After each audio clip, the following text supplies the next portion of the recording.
Meus irmãos, é uma satisfação estar com vocês mais uma vez. Hoje, o nosso trabalho, nossa semana, é dedicada ao tema de Nicéia, os 1700 anos, e como é comum em nosso seminário, cada departamento assume um dia da semana. Ontem foi o departamento pastoral, de teologia pastoral, e hoje é o departamento de teologia sistemática, da qual eu tenho a honra de ser o coordenador. Há uma teoria, eu não vou discutir se ela é verdadeira ou falsa, porque eu nem sei, mas eu acho ela interessante, é que a geração de hoje é a geração mais privilegiada das últimas gerações, porque ela tem muita coisa, porque a geração dos seus pais foi a geração que trabalhou muito, pensou em trabalhar, em economizar, em poupar, estudar, etc., para dar o melhor para os filhos. E essa teoria diz que a próxima geração será mais miserável. Não fala nesses termos, deve falar algo desgraçado ou coisa assim. Mas por quê? Porque a geração de hoje usufrui do que seus pais conquistaram e vão queimar isso.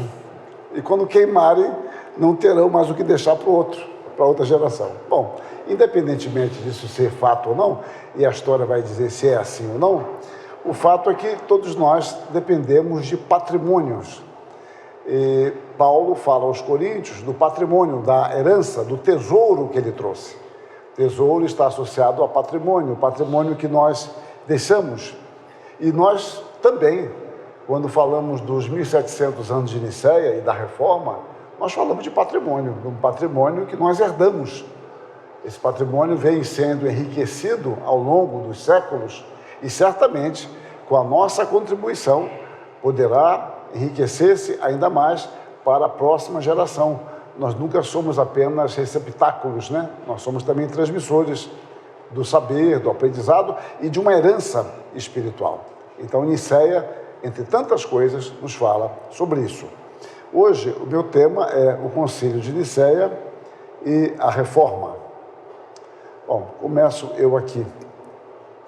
Com frequência, o nosso corpo cria anticorpos devido à invasão de corpos estranhos que o atacam, trazendo infecções e enfermidades das mais variadas. E é por isso que nós conseguimos sobreviver. Quando você vai lidar com pessoas que não são expostas a vírus, bactérias ou muito pouco, o seu organismo é muito fraco. Ele, em geral, tem sérias dificuldades. Uma gripe pode ser fatal porque ele não desenvolveu anticorpos. Bom, vejamos mais aqui. Parece-me que o princípio tradicional da vacina, a palavra tradicional está aqui de propósito. Tradicional porque é uma tradição, mas uma tradição que tem mudado. Então, a tradicional da vacina é justamente este. É porque a gente não sabe mais o que as vacinas têm, né? Essa é a questão. Qual é o princípio tradicional? Inocular em nosso corpo uma pequena parte de um vírus ou bactéria, eles podem ser mortos, estarem mortos ou enfraquecidos, a fim de que o nosso organismo seja estimulado a produzir anticorpos e se prepare para identificar e destruir um ataque mais intenso da doença, caso venha a ser infectado. Essa é a ideia, por exemplo, da vacinação, que já começou, eu não sei se só para os grupos de risco ou para todos, né? Mas todo ano tem uma época que o governo disponibiliza isso para nós.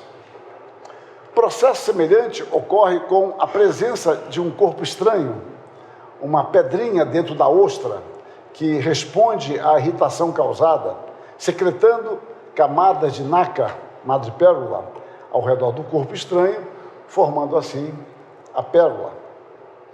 As adversidades podem se constituir em instrumentos que facultem oportunidades a todos nós de criação, resposta, maturidade.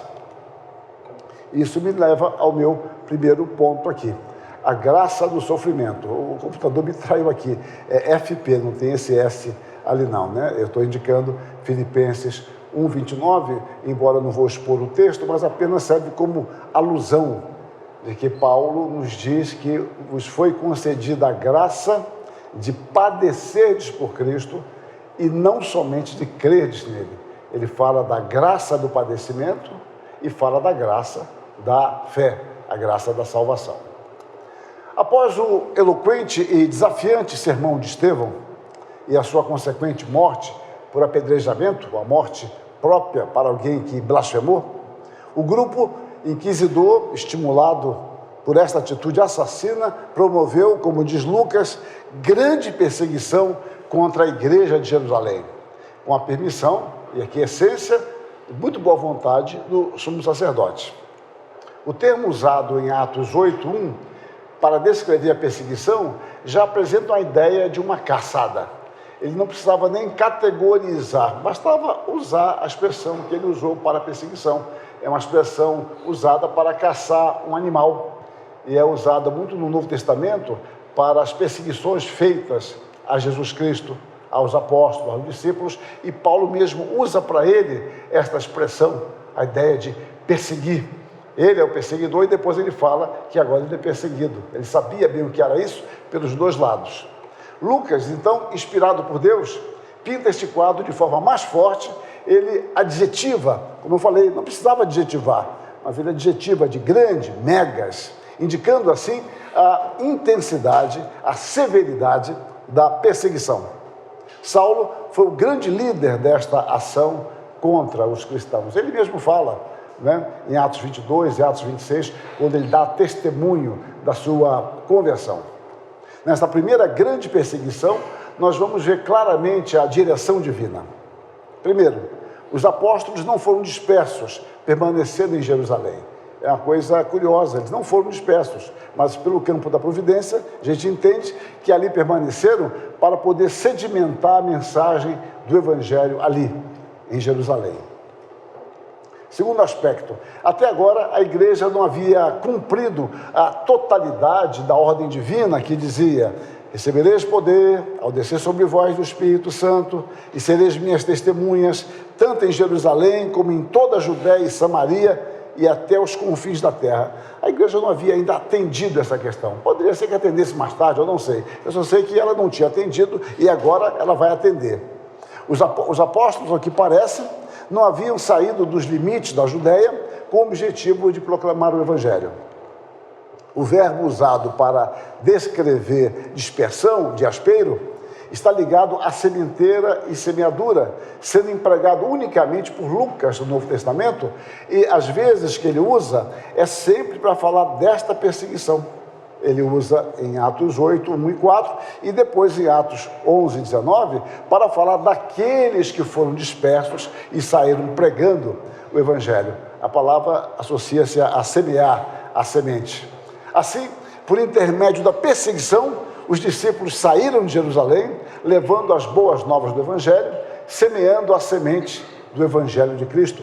Eu coloco o texto de Pedro porque ele vai nos dizer que nós fomos gerados não de semente corruptível, mas de uma semente incorruptível, mediante a palavra de Deus. Vemos desta forma o Evangelho sendo espalhado, ele vai sendo disseminado, tendo como elemento gerador a perseguição, que parecia ser fatal para a igreja. Humanamente falando, poderia ali ser fatal. Entretanto, Deus arredondou em bênção para a sua igreja. E eu coloco um texto comparativo, pegando Gênesis 50, 20, por exemplo, quando José fala para os seus irmãos: vocês intentaram mal contra mim, mas Deus transformou em bem. Deus, como Senhor da história, utiliza-se de recursos muitas vezes surpreendentes para nós. Devemos, portanto, aproveitar as oportunidades com as quais nos deparamos. Cada obstáculo pode se constituir num meio de testemunho. É fundamental que não percamos a dimensão desta realidade. Cada circunstância oferece uma ocasião para reflexão, ação e redimensionamento. É que na hora a gente não percebe isso, você poderá perceber os frutos depois. Alguém que é reprovado na matéria, é reprovado no sermão de prova, e aquilo ele se fortalece mais tarde e vai ser presbítero. Bom, então, pode ser uma bênção para a vida da igreja. Isso aí. Então, o fato é que cada circunstância, entende? Nós não entendemos isso na hora, mas Deus não é somente o Senhor da história, da macro-história, Deus é o Senhor da micro-história e é o Senhor das circunstâncias. As circunstâncias escapam a gente, né? Todos nós passamos por circunstâncias, por imprevistos, né? Eu não pude fazer isso naquela semana, né? Você às vezes está atarefado com alguma coisa e fala, eu espero que ninguém me procure hoje, porque se procurar eu estou aqui acabado com o meu tempo. E pode surgir um imprevisto. No pastorado acontece muito isso. Mas entendamos, então, que Deus é o Senhor das circunstâncias. As circunstâncias não escapam à direção e ao total controle de Deus. Cada época tem os seus desafios, dificuldades e oportunidades. Ninguém aqui está falando de copo cheio, copo vazio. Isso eu deixo para os intelectuais comentaristas de esporte. Mas a questão é que cada época tem isso. Cada dificuldade gera uma oportunidade ou oportunidades, que algumas são bem claras, outras vão ser descobertas posteriormente. É necessário, então, que roguemos a Deus que nos dê uma compreensão correta e uma ação eficaz dentro das circunstâncias que Ele mesmo nos faculta, Ele mesmo que nos concede essas oportunidades. Os discípulos souberam compreender isso gradativamente. Pulo alguma coisa aqui e continuo. A heresia e seu possível valor social. A heresia, por vezes, essa é uma forma que eu tenho de encarar a heresia, né? Ela pode ter um sentido social. Não é que nós desejemos a heresia, mas ela pode se constituir num bem para a igreja por um caminho indireto. Ela contribui involuntariamente para que a igreja desperte muitas vezes do seu comodismo, sentada sobre a sua herança, ali sentada, a herança tão boa, e vai dilapidando isso, sem buscar uma compreensão mais ampla para vivenciá-la, transmiti-la e, quando for o caso, aperfeiçoá-la. Concordo com Kuyper quando diz: Deus permitiu aos heréticos fustigarem sua igreja exatamente para despertar a mente pelo conflito e para levá-la a buscar a palavra de Deus. Está na sua obra clássica, né, sobre o Espírito Santo. Ilustro isso com a questão do reconhecimento do cânon bíblico. Humanamente falando, foi Marcion, o grande herege Marcion, com a elaboração de um cânon mutilado, que impulsionou a igreja a trabalhar na delimitação do cânon bíblico, como temos hoje. A igreja estava muito acomodada com isso, caminhando com isso. Quando Márcio edita um cânon espúrio, que a igreja entende que não faz justiça ao que eles conhecem, o povo conhece como inspirado, bom, então a igreja tem que se manifestar. Talvez, se isso não acontecesse, eles demorassem mais tempo. As exposições concernentes à Trindade estão relacionadas à compreensão equivocada da pessoa de Cristo e do Espírito Santo. Conforme vão estudando mais sobre Jesus Cristo, apresentando respostas, e isso vai levando a melhor compreensão da Trindade. E a melhor compreensão da Trindade vai agindo retroalimentadoramente sobre o estudo de Jesus Cristo. O desenvolvimento da compreensão cristológica por parte da igreja foi determinante, por exemplo, na evolução da teologia do Espírito Santo. É que eu não me pensei em mostrar isso aqui, é o caso, mas quando você pega o credo apostólico, eu faço isso em um livro meu, faço uma tabelinha, você vê que o credo apostólico fala: creio no Espírito Santo. Nasceu da Virgem Maria, pelo poder do Espírito Santo, e depois creio no Espírito Santo.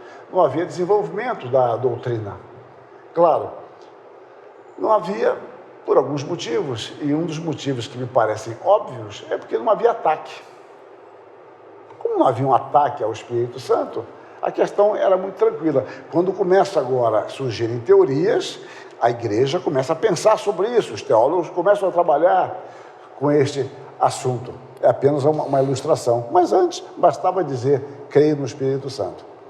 Pelikan chega a dizer que o dogma da Trindade foi desenvolvido como uma resposta da igreja à questão sobre a identidade de Jesus Cristo. Eu creio que ele está certo. E, novamente, o auge do desenvolvimento doutrinal da igreja primitiva foi o dogma da Trindade, mas sempre associado à pessoa de Cristo. É um estudo que traz um outro estudo, e novas perguntas surgem, e a igreja caminha buscando uma resposta.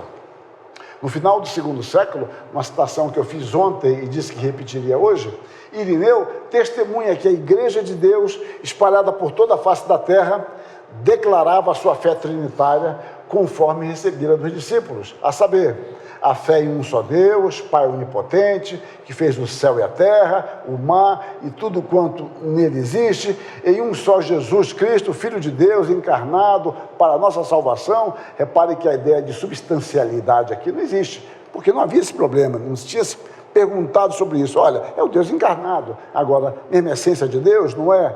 Isso virá depois. Ele continua, e no Espírito Santo, que pelos profetas anunciou a economia de Deus. Está lá na obra de Irineu de Leão. Ainda segundo ele, esta pregação era comum na igreja. Unanimemente as prega, ensina e entrega como se possuísse uma só boca. Então era algo tranquilo quanto a isso. Quando as perguntas vão surgindo, e elas vão surgindo muitas vezes por causa das heresias, então a igreja precisa estudar mais aquele assunto. Eu me preocupo muito ou pouco, não sei mais, com nós presbiterianos, porque nós temos uma herança tão magnífica. Eu fico olhando para a formação de vocês e vejo que é uma formação, a despeito de mim, muito boa. Puxa, quisera eu ter uma formação dessa.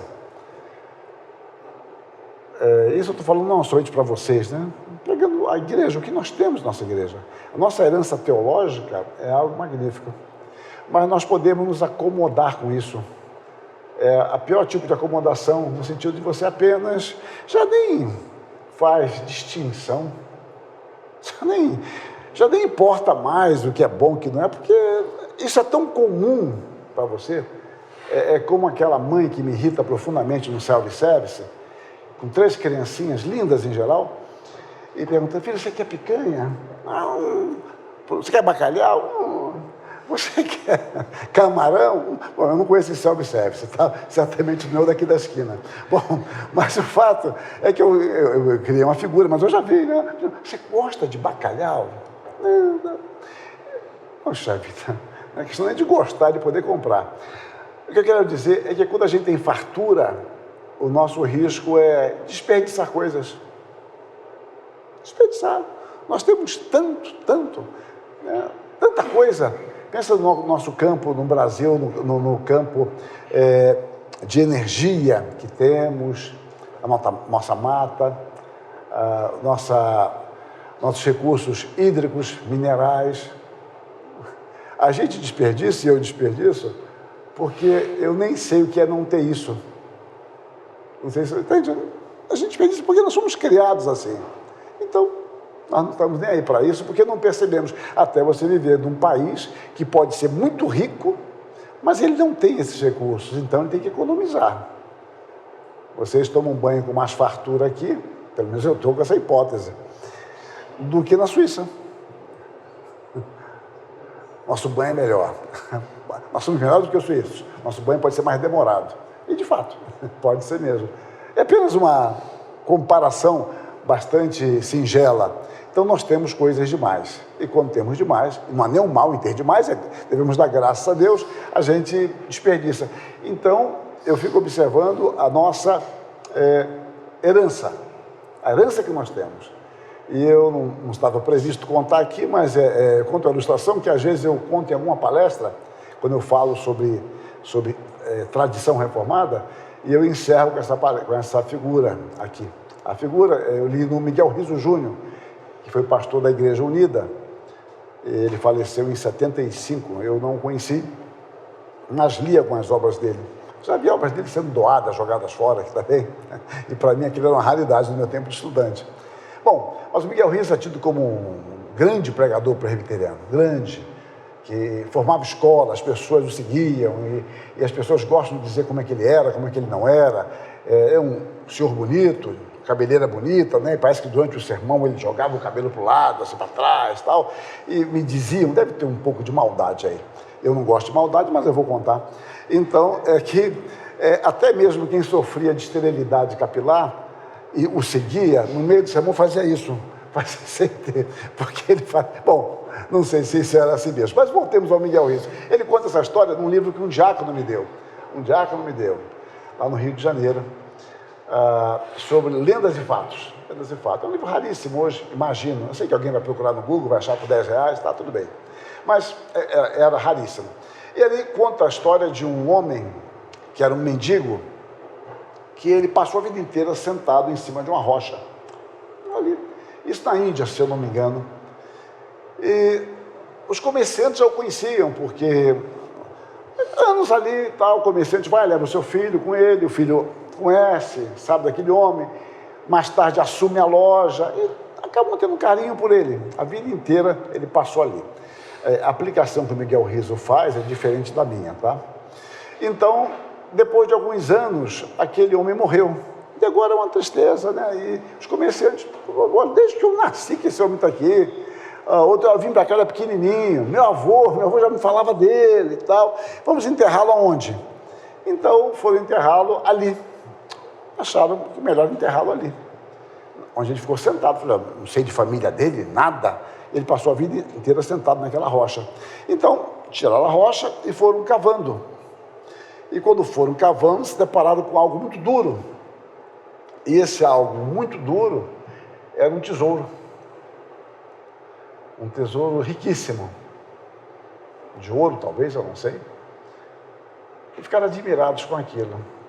E a ideia é que aquele homem passou a vida inteira sentado em cima de um tesouro, pedindo esmola. Que ele não sabia que ele estava em cima de um tesouro. Eu costumo dizer nas igrejas que estes homens somos nós. Nós temos uma tradição lindíssima, uma grande herança, e ficamos copiando bobagens. Ficamos mendigando. Pastor lá de Xerém, que nem é pastor, é um contador de piada, uma linguagem repetitiva, os costumes estranhíssimos, as nossas tradições, que não são santas nem são puras necessariamente, mas todas elas devem ser submetidas às Escrituras. Sola Escritura versus tradição, real dilema da reforma. Eu não estou falando aqui mais de elementos do que aconteceu lá em Nicéia, porque ontem eu já tratei disso. O problema de Jesus Cristo era da mesma essência do Pai ou não, se era apenas semelhante, que Jesus Cristo não era Deus, era uma criação divina. Então, isso eu já falei ontem, eu já vou direto para a reforma, que meu ponto é como a reforma viu isso, e de um modo muito especial, João Calvino. Eu começo logo com Calvino dando uma resposta para nós, curta e grossa. Mas por que citar a luta entre os concílios? Não há por que alguém murmure contra mim dizendo que no caso de um conflito entre concílios, um deles é legítimo, é ilegítimo. Ora, como avaliaremos isso? Evidentemente, a não ser que eu esteja enganado, decidiremos se os decretos dos concílios são ortodoxos à luz das Escrituras, pois essa é a única regra segura para distingui-los. Pronto. A resposta está aqui para Calvino. Dois concílios divergem. O meu concílio é melhor, aquele é melhor, tem um apoio. Esqueço isso. Vamos ver qual deles que se adequa à Escritura que é a palavra final. Para mim isso aqui é lapidar nas Escrituras de Calvino. Vamos lá. O sola scriptura foi considerado pelos reformadores como o princípio formal que dá substância a tudo mais. A Bíblia é a única autoridade infalível para dirigir a igreja em todas as áreas e em todos os pensamentos. A matéria, por exemplo, cosmovisão, visa mostrar isso. Como a palavra de Deus tem posição sobre tudo, tem elementos para nos nortear, para nos orientar e corrigir em todas as áreas. Enquanto os demais documentos da cristandade têm um valor relativo, somente a palavra de Deus é absoluta para a igreja. Repare que eu estou usando algumas figuras, a ideia de que é um valor dependente, é um valor subjetivo, relativo, mas tem valor. Mas a Bíblia está num nível diferente. Vamos mostrar isso aqui na Reforma. A tradição ela nunca foi rejeitada pelo simples fato de ser tradição. E às vezes nós temos medo disso, né? Da tradição, parece uma coisa diferente, só a Escritura não tem a ver com tradição. Não, nada disso. A Reforma nunca rejeitou a tradição apenas por ser tradição. Na própria Escritura, encontramos ênfase e crítica à tradição. A crítica eu nem transcrevi quando Jesus Cristo fala sobre aqueles saduceus, fariseus, que negavam a palavra em nome da tradição que eles mantinham, a tradição que eles receberam dos seus pais ou dos anciãos. Essa visão crítica permanece. Mas nós encontramos também, por exemplo, Paulo dizendo: assim, pois, irmãos, permanecei firmes e guardai as tradições. E não há diferença gramatical, tá? Não é outra palavra não, é parádosis. Guardai as tradições que vos foram ensinadas, seja por palavra, seja por epístola nossa. Outra vez, de fato eu vos louvo, porque em tudo vos lembrais de mim e retendes as tradições, assim como vô-las entreguei. Mais uma vez, nós vos ordenamos, irmãos, em nome do Senhor Jesus Cristo, que vos aparteis de todo irmão que ande desordenadamente e não segundo a tradição que de nós recebestes. Repara, a tradição estabelecendo um padrão de conduta. Bom, então a tradição não é má, nem boa. A crítica à tradição e há um estímulo à tradição. Como resolver isso? Vamos lá. Desse modo, somente a Escritura não significa a não aceitação de outras autoridades. Significa a aceitação da autoridade suficiente e inerrante somente das Escrituras. Então a palavra infalível, inerrante, final, nós aplicamos apenas à Escritura. As demais outras autoridades são decorrentes, são inferenciais, são relativas. E nós vamos ver isto, a Reforma, porque nós cremos dessa forma, penso eu que cremos, mas como a Reforma viu isso documentalmente, né? Fazendo uma digressão, aqui, isso é muito interessante, pelo menos eu acho, é ilustrativa a instrução de Platão, porque a ideia da palavra tradição é do que foi recebido, né? A tradição é aquilo que eu recebi. Então, mesmo entre os pagãos, nós vemos a importância da tradição, embora ele não compara com a palavra de Deus, mas ele nem conhece isso, apesar de Agostinho achar que conhecesse, mas Agostinho estava errado. O fato é que o que nós vemos em Platão é a ideia de que a tradição não é a coisa mais segura do mundo, mas se é o que nós temos, vamos segui-la. Vamos ver aqui ele dizendo isso. É necessário, pois, a esse propósito, fazer uma das coisas seguintes: não perder a ocasião de instruir-se ou procurar aprender por si mesmo, ou então, se não for capaz nem de uma nem de outra dessas ações, e buscar em nossas antigas tradições humanas o que houver de melhor e menos contestável, deixando-se assim levar como sob uma jangada, na qual nos arriscaremos a fazer a travessia da vida, uma vez que não a podemos percorrer com mais segurança e com menos riscos, sob um transporte mais sólido, quer dizer, uma revelação divina. Platão é arretado, né? Eu gosto de Platão. Ele diz, olha, se você não consegue aprender, entender melhor, não está com condições para isso, procure analisar as tradições. A menos arriscada, que pareceu mais segura, ela vai ser uma jangadinha para te atravessar a vida. Mas nós não temos nada melhor. Se nós tivéssemos uma revelação divina, um oráculo de Deus, tudo bem. E justamente a obra que ele fala, isso é o Fédon, está aí documentado, né, com a numeração internacional, 85 CD. Ele é uma obra que trata sobre a imortalidade da alma, né? Justamente nessa obra, o Fédon, não confundir com o Fedro. Fedro é sobre oratória. Mas vamos lá, retornemos. Lutero, diante da dieta de Worms, afirmou categoricamente: estou vencido pelas Escrituras, por mim aduzidas, e minha consciência está presa nas palavras de Deus. Não posso nem quero retratar-me de nada, porque agir contra a consciência não é prudente nem íntegro. Aqui era questão de vida ou morte. Aqui era o momento difícil da reforma. Eu creio que aqui foi o momento nevrálgico de caminhar ou retornar. um recuo de Lutero aqui seria um baque, humanamente falando, muito sério, a reforma.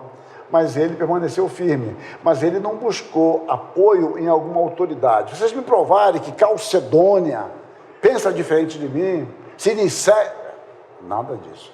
Ele falou que a sua consciência está presa nas palavras de Deus. É isso. Ali que é a autoridade final.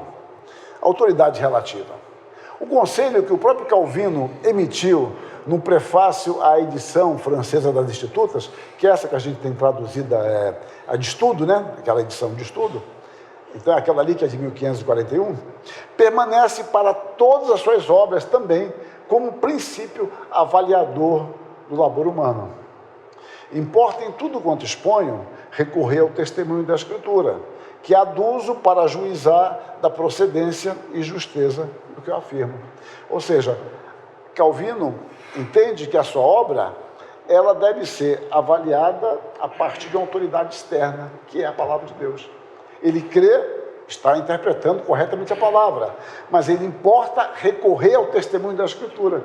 A Escritura que é uma autoridade final. Esse conselho vale para tudo mais que nós lermos, estudarmos ou pensarmos. Considerando o pecado humano e a graça de Deus, devemos entender que na tradição haverá coisas verdadeiras e outras precisam ser corrigidas ou aperfeiçoadas. Vejam as palavras de Bildade. Pois eu te peço, pergunta agora às gerações passadas e atenta para a experiência de seus pais. Tradição. Porque nós somos de ontem e nada sabemos, porquanto nossos dias sobre a terra são como uma sombra. Porventura não te ensinarão os pais, não haverão de falar-te do próprio entendimento, não proferirão essas palavras? Reparem, a ideia de aprender com o passado, aprender com os nossos pais, perguntar aos antigos. A ideia de tradição podia dar esse nome ou não, mas sempre existiu na história do ser humano. Portanto, nós devemos verificar se as nossas tradições correspondem às Escrituras. As nossas tradições, se elas correspondem àquilo. Essa é a questão. Tradição todos têm. A questão é, elas correspondem às Escrituras? Somente as Escrituras são absolutas. Todas as demais questões são relativas. Quando eu falo relativas, é no sentido etimológico. De ter um valor relativo é derivado. É a partir da palavra que adquire ou não. É a questão relacional. Absoluto é a palavra. Não sou eu que dou autoridade à palavra. Não é a igreja que dá autoridade à palavra. Contrário aos católicos romanos, nós entendemos claramente que nós não estamos sobre a palavra. Nós estamos sob ela, sob a orientação dela, não nos impondo sobre ela. Somente ela é absoluta. Então a teologia, como eu disse ontem, tem como propósito principal nos ajudar a compreender as Escrituras. O seu valor está na mesma proporção de seu auxílio na interpretação da palavra de Deus. Então é preciso que nós saibamos entender o que cremos e como aplicamos isso no ensino. Porque nós queremos pastorear o rebanho de Deus. E talvez o nosso método não funcione. Bom, e podemos mudar métodos, não há problema quanto a isso, desde que ele não seja contrário às Escrituras. E o nosso pensamento? E aquilo que nós ensinamos é bíblico? Tem edificado a igreja? Se não tem edificado, por que não tem edificado se aquilo é bíblico? Será que seria a forma de falar, a maneira de ministrar? Não importa, nós temos que aprender isso. Mas a autoridade é a palavra. E ela nos ajuda na interpretação da vida, ela nos ajuda na interpretação de tudo mais. E os credos vão ser um auxílio nisso tudo. Mas é a palavra que nós expomos. E a nossa teologia, ela é sempre derivada da palavra. E nós temos que aprender a submeter a nossa teologia à nossa palavra sem precipitação. Porque uma coisa que a gente aprende fora da teologia, no campo da ideologia, é que a ideologia sempre usa termos massificantes. Ninguém, todo mundo, hoje está provado. Se vai para o campo da ciência, a ciência já provou isso há muito tempo. É uma forma de calar o outro. Nós temos que ter cuidado com isso, para que a gente não se iluda. E cada teoria que nos é posta, inclusive a minha palestra, obviamente, deve ser avaliada biblicamente. Temos que ter calma, não precisamos nos precipitar para aderir coisas que estão funcionando. Porque a heresia, ela vem muitas vezes com muita força. Ela vem com a condição de onipresença e onipotência. Mas é preciso que nós tenhamos cautela. Não precisamos ter pressa em assumirmos movimentos. Nós temos que ter cautela, observar, à luz da palavra, cautela. Como eu falei ontem, você conduz o povo para um lado. Trazê-lo de volta é extremamente difícil. Então nós temos, como pastores, que ter cautela quanto a isso, para que nós não sejamos acusados depois de conduzir o povo ao equívoco, ao afogamento no Jordão, como aconteceu algumas vezes com alguns falsos cristos, né? E o Novo Testamento menciona pelo menos um deles, o Teudas. Bom, a posição de Lutero, firmada em 1519, ela é representativa. Embora, eu não coloquei a nota aqui, que estava muito extensa, Lutero, a gente não confia muito nesse negócio, porque Lutero variava muito, de acordo com os goles que ele tomava, e o humor dele, porque Lutero, eu faço essa brincadeira, mas é pior que a verdade, mas é que Lutero, no final da vida, ele estava muito irritado. E Calvino, em carta, ele conversa sobre isso, não lembro se era, não era com Zwingli, não. Ele conversou com alguém da Suíça, um dos pastores, talvez tenha sido Bullinger, eu não me recordo agora. E ele conversa, incomodado com as ofensas que Lutero tinha emitido contra ele, esse personagem, não contra Calvino, mas ele falava, olha, nós temos que ter um pouco de calma com ele. Ele tem tido uma vida, desde sempre, muito atribulada, muito sofrimento. Então, entender que ele estava em fase já muito difícil, porque você não passa incólume, você apanha a vida inteira, na velhice aquilo começa a aparecer de uma forma ou de outra. Então, essa carta de Calvino eu estava lendo esses dias, não para palestra, estava lendo por curiosidade, e eu achei muito interessante a descrição de Calvino quanto a isso. Mas a questão de Lutero quanto à Escritura, ele variava bastante, até o processo canônico dele, eu já discuti um livro meu sobre isso, e não veio um caso aqui. Mas é porque, se eu falo a posição de Lutero, vai ter alguém do quinto ano que vai me perguntar, Vereno, mas a posição de Lutero não era ambígua, então eu já estou antecipando a resposta, eu sei. Então, mas aqui, a posição de Lutero, firmada em 1519, ela é representativa. Eu coloquei letra menor, dá para ler, né, para poder caber numa lâmina, e a referência é grande. Tenho aprendido a atribuir a honra da infalibilidade apenas aos livros aceitos como canônicos. Estou profundamente convencido de que nenhum desses escritores errou. Todos os outros escritores, por mais que se tenham distinguido em santidade ou em doutrina, eu os leio da seguinte forma: avalio o que eles dizem, não com base no fato de eles mesmos acreditarem que uma coisa é verdadeira, mas apenas na medida em que são capazes de me convencer por meio da autoridade dos livros canônicos ou por uma razão clara. Bom, ou seja, ele tinha contato com os livros não canônicos e lia e aprendia com eles, mas sempre voltava à Escritura como elemento avaliador. Vamos ver mais. Anos mais tarde, diria um teólogo, e aqui são conversas bastante livres, né, dele, em épocas diferentes, inclusive. Um teólogo deve estar em completa posse da base e fonte da fé. Isso significa dizer, as Sagradas Escrituras foi armado com esse conhecimento que confundi e silenciei todos os meus adversários, pois eles não buscam sondar e compreender as Escrituras. Antes, percorrem-nas negligente e apaticamente eles falam. Escrevem e ensinam de acordo com as sugestões de suas imaginações descuidadas. Repare mais uma vez a questão da palavra. Expor a palavra, crer na palavra, a responsabilidade que temos para com a palavra de Deus. Esse livro é muito agradável de ler, essas conversas à mesa, é uma devocional, bem leve, bem leve. Melanchthon, que era bastante próximo e admirado por Lutero. Eu abri a nota, mas eu tirei daqui, mostrando como o Lutero tinha carinho por Melanchthon, achava um homem inteligente. Eu uso uma expressão para Melanchthon, como um homem irênico, né? Um homem de paz. Tanto é que a gente não fala muito em Melanchthon, né? Mas Melanchthon era um homem intelectual, humanista. Melanchthon foi o responsável por levar adiante a educação na Alemanha. Alguns princípios teóricos eram de Lutero, mas Lutero fazia cartas falando sobre educação, mas aplicar aquilo, ele não tinha como fazê-lo. Melanchthon que foi o grande ministro da educação.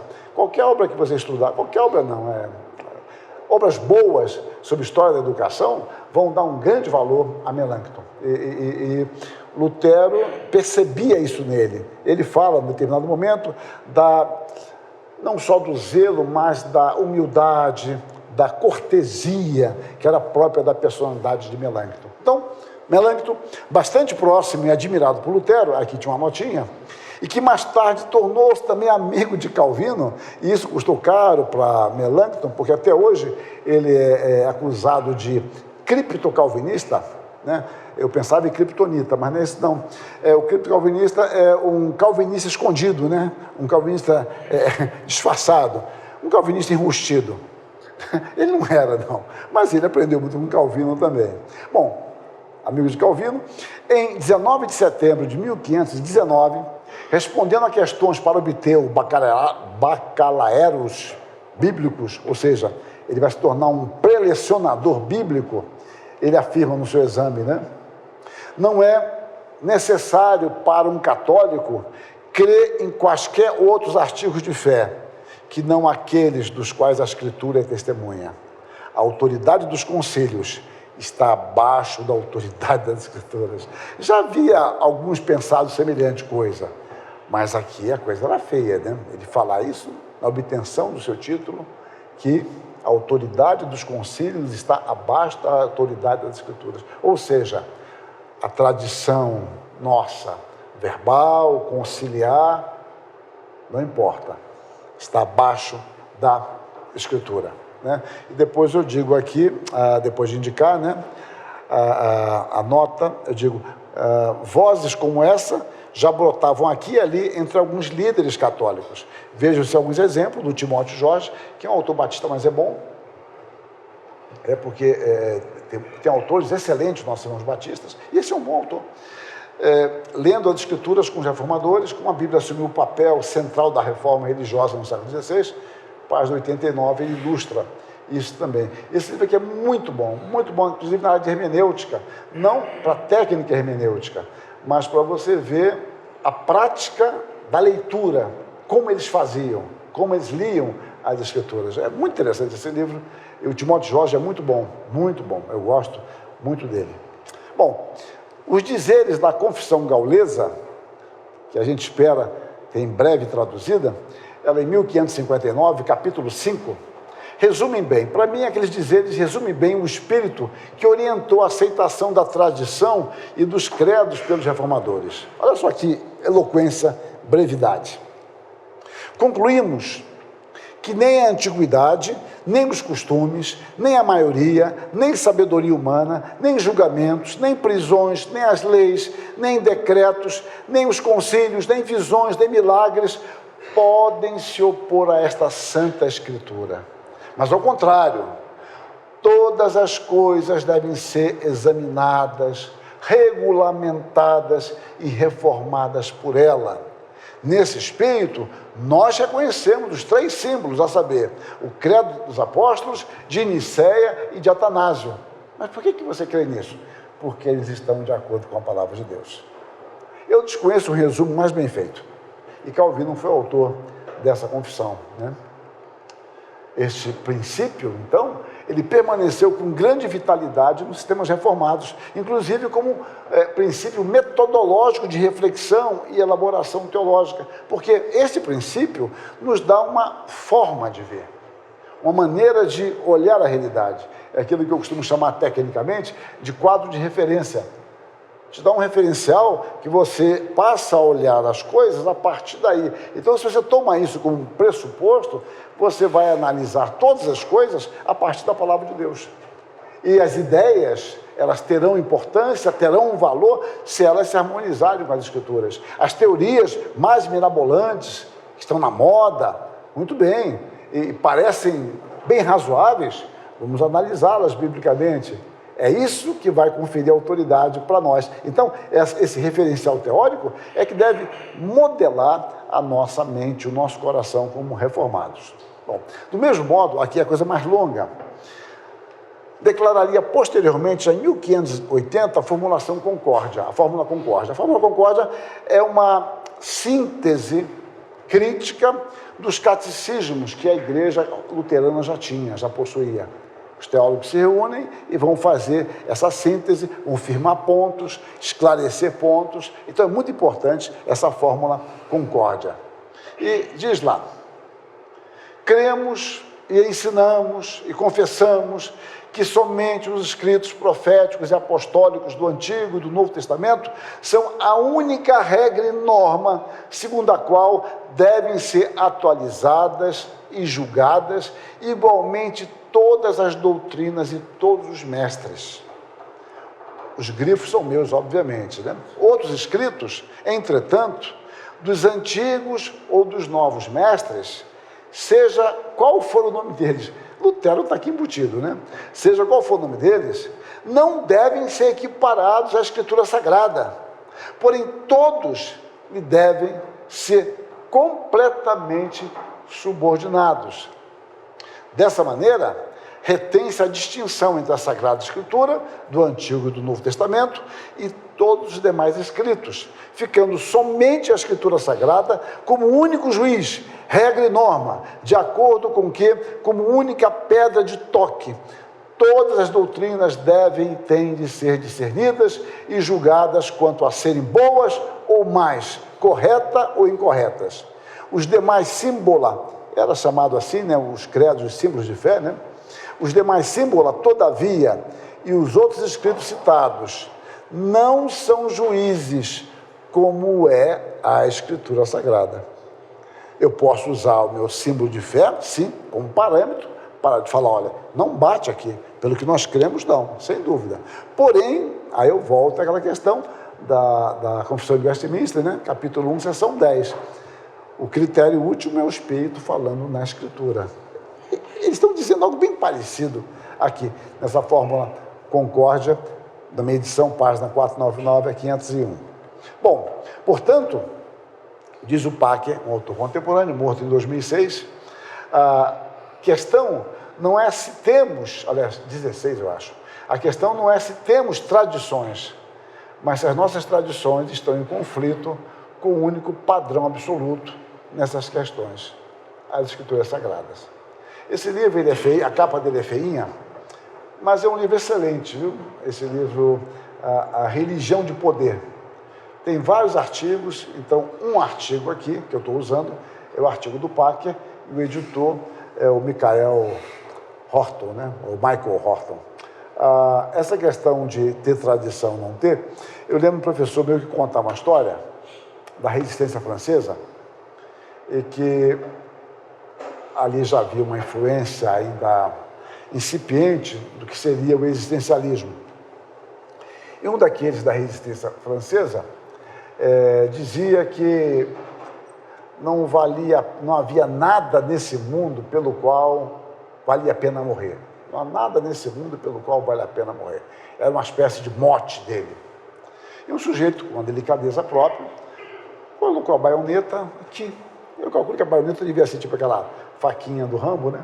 Então, colocou no pescoço dele e falou: você está disposto a morrer por isso? Ele falou: estou. Então, há uma coisa nessa vida pelo qual vale a pena morrer. Podia ter matado ele depois, mas não matou, não. Mas, só quis provar a tese dele. Entende? A questão, então, é o seguinte: nós temos tradições. E quando você diz que não tem, você vai demonstrar a sua tradição em nome de uma outra. Mas nós temos. Então, essa é uma questão muito simples. A palavra se aplica a uma gama muito ampla de de questões. Temos que verificar se elas são bíblicas ou não. Vamos caminhando mais. Diz aqui o Herman Bavinck: a função das confissões, ou credos, deixa eu explicar tecnicamente mais uma coisa. Quando nós falamos tradição, podemos falar de confissões, podemos falar de credos, podemos falar de concílios. Eu nem estou falando de usos e costumes aqui, porque aí já é longe demais. Então, credos, confissões, concílios. Porque nem todo concílio vai ter um credo. Agora, o que distingue uma confissão de um credo? O que distingue uma confissão de um credo é simples. O credo é uma confissão abreviada. E o que é uma confissão? É um credo ampliado. Somente isso. Pense nisso. O credo é algo menor. É usado muito liturgicamente. A confissão é maior. É aquela mesma ideia, se for da mesma teologia, ampliadamente. Mas para confundir um pouco mais, às vezes a gente usa o nome credo, não pensando no credo tecnicamente, uma confissão pequena, para distinguir de uma confissão. A gente usa o nome credo para falar de tudo. Nós falamos assim, olha, os credos da igreja, aí eu estou falando, se eu falasse assim, meus irmãos, para nós reformados, os nossos credos, se eu falasse dessa forma, eu estaria pensando em Westminster, estaria pensando em Confissão Escocesa, eu estaria pensando em Calcedônia, embora usasse o nome credo. E às vezes credo se configura como um guarda-chuva maior que abarca o que a igreja tem como autoridade. Eu espero ter ajudado. Bom, voltemos aqui. A função das confissões ou credos não é puxar a Escritura para trás, mas mantê-la e protegê-la contra caprichos individuais. Por que caprichos individuais? Porque cada um vai querer interpretar de um jeito. Fala, não, peraí, não é assim que nós interpretamos. A nossa confissão diz com muita clareza isso aqui. Assim. Não quer dizer que a nossa confissão não possa estar errada, mas a nossa confissão é muito mais segura do que alguém que inventa uma interpretação qualquer. Eu me lembro que uma vez eu vi um comentário bíblico de que quando Jesus Cristo, como é que é o texto lá? É um texto que Jesus Cristo está sentado. Quando Estevão foi assunto aos céus, né, tal, e Jesus o recebeu, e Jesus ficou de pé para aplaudi-lo. Viva! Quer dizer, alguém que sai com uma interpretação dessa aqui, Jesus que está de pé para aplaudir Estevão, de onde ele tirou isso? Senão de uma imaginação, de uma fertilidade adubosa. Então, você não imagina de onde que é isso. Então, você tem cautela. Peraí, a confissão de fé pode ser mudada? Pode. Claro que pode. Mas não é tão simples assim. Porque há tendências. Você vai observar que em cada concílio tende a querer mexer numa coisinha. Porque cada um pega o seu umbigo com uma força centrípeta da existência humana que quer trazer tudo para ali. Eu lembro que uma vez eu participei de um concílio em 98, que tinha um colega meu até de seminário, e ele queria propor, e vocês vão até gostar, que no seminário tivesse educação física. Que era bom, cara. Por coincidência, esse menino era formado em educação física. Mas, gente, propunha-se uma reforma de currículo. Vou até dizer o ano que foi em 1988. Nesse mesmo concílio havia um outro lá, que acho que era enfermeiro, que propunha, tivesse o curso de primeiros socorros. Porque vai no campo, ele passa lá, uma cobra picou o crente, e ele pode ajudar. Agora tem aqui uma enfermeira para dar aula para vocês aqui, como é que não é. Algodão, band-aid aqui, agulha, fazer experimento, essa parte é boa. Um dá injeção no outro, isso é uma beleza. Com agulha de bezetacil enferrujada ainda, ou com agulha de crochê, fazer acupuntura, bom, não sei. O fato é que a gente não percebe. E houve um tempo que nós tínhamos quase 100 matérias. Nosso currículo chegou a ter quase 100 matérias. Era uma coisa absurda, porque era muita coisa que é tendência. Mas eu estou falando isso, não é para criticar necessariamente, mas para ilustrar que nós temos, então, princípios que nos norteiam, podem ser mudados, mas não é qualquer um que vai chegar lá, ou um grupo que vem avassaladoramente com um tipo de ideia, de compreensão, que tem que ser assim, a igreja tem que ser assim. Bom, não funciona desta maneira. Daí a ideia dele de que ela nos protege contra os caprichos individuais. Eu penso que ele queira dizer isso. Se não disse, não pensou, deveria ter pensado. Bom, então, Ridderbosch salienta que o conceito de tradição no Novo Testamento não está associado ao pensamento grego, mas é orientado pela concepção judaica. É muito boa essa sacada dele, pela qual o que confere autoridade à tradição não é o peso dos antepassados ou da escola, senão, primordialmente, o caráter do material dessa tradição. Porque a tendência nossa é quem disse. Ah, foi fulano que disse. Foi fulano que disse. Ou fulano de tal escola. Aí vem o currículo. O currículo vem antes. Eu estou lascado, que nem currículo tem. Entende? O currículo vem antes. Eu fiz uma piadinha, né? Eu sou da casa. Então, a ideia de que o currículo vem antes, porque aí ganha peso. Ó, quem falou. Rapaz, é uma fumaça do mesmo jeito. Mais cheiro, menos cheiro. Então, você tem cautela. Agora, só que quando você está pastoreando e vem um grupo com um tipo de ideia alicerçada por alguém que tem 1 milhão de cliques, ou tem um currículo que começa aqui e acaba lá embaixo, e você diz, olha, calma, não é assim que nós pensamos. Por que não? As escrituras nos mostram assim. Mas, pastor, a última tendência, aí as pessoas caem no quê? No que eu falei ontem, estatística. As pessoas caem. Não, mas a última moda, hoje todo mundo está dizendo. Aí vem a ideologia. Todo mundo está dizendo, todo mundo está pensando, é assim, etc. Aí começa a ver com outra forma a estatística. Mostrar que igrejas deram certo. Aí aquelas estatísticas que eu gosto muito. As pesquisas que fizeram que as igrejas que mais crescem são as igrejas que têm uma assistência assim, que o pastor desce do púlpito abraçando. Bom, eu vi isso, eu não estou inventando, eu aumento um pouquinho, mas não invento. Eu lembro que em 1990, eu estava numa reunião em Ribeirão Preto e apareceu um colega. Esse colega depois começou a derrubar muralhas por aí. E ele... eu estava num grupo sério, e ele falou, olha, eu voltei agora dos Estados Unidos, acho que era Hollywood, né? Um lugar assim muito sério. E eu voltei, e uma igreja que tem crescido muito, é uma igreja que o pastor desce do púlpito e vai até a 4ª fileira ali e tal, e cumprimenta. Vocês já observaram, lembra dele falando assim? Vocês observaram que as igrejas, na frente, quase ninguém senta?